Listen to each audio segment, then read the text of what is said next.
ಕ್ರಾಂತಿವೀರ ಸಂಗೊಳ್ಳಿ ರಾಯಣ್ಣ ಜಯಂತಿ ಅಂಗವಾಗಿ ಇಂದು ರಾಯಣ್ಣ ಜ್ಯೋತಿ ಚಿಕ್ಕೋಡಿಗೆ ಆಗಮಿಸಿತು.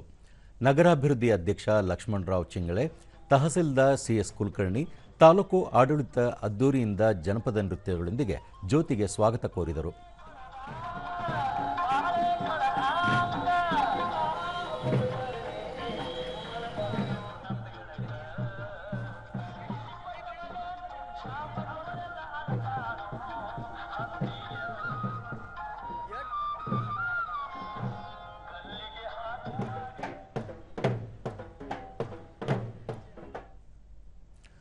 ದೂರದರ್ಶನದೊಂದಿಗೆ ಲಕ್ಷ್ಮಣರಾವ್ ಚಿಂಗಳೆ, ಸಂಗೊಳ್ಳಿ ರಾಯಣ್ಣ ದೇಶದ ಬಹುದೊಡ್ಡ ಸ್ವಾತಂತ್ರ್ಯ ಹೋರಾಟಗಾರ.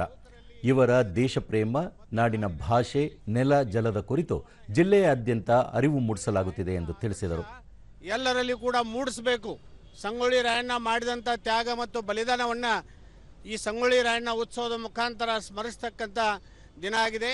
ಕರ್ನಾಟಕ ರಾಜ್ಯದಲ್ಲಿ ಅಷ್ಟೇ ಅಲ್ಲ, ಇಡೀ ವಿಶ್ವದಲ್ಲೇ ಒಬ್ಬ ದೇಶ ಪ್ರೇಮಿ ಯಾರಾದರೂ ಇದ್ದರೆ ಅದು ಕ್ರಾಂತಿವೀರ ಸಂಗೊಳ್ಳಿ ರಾಯಣ್ಣ ಅಂತ ಹೇಳಬೇಕಾಗ್ತದೆ.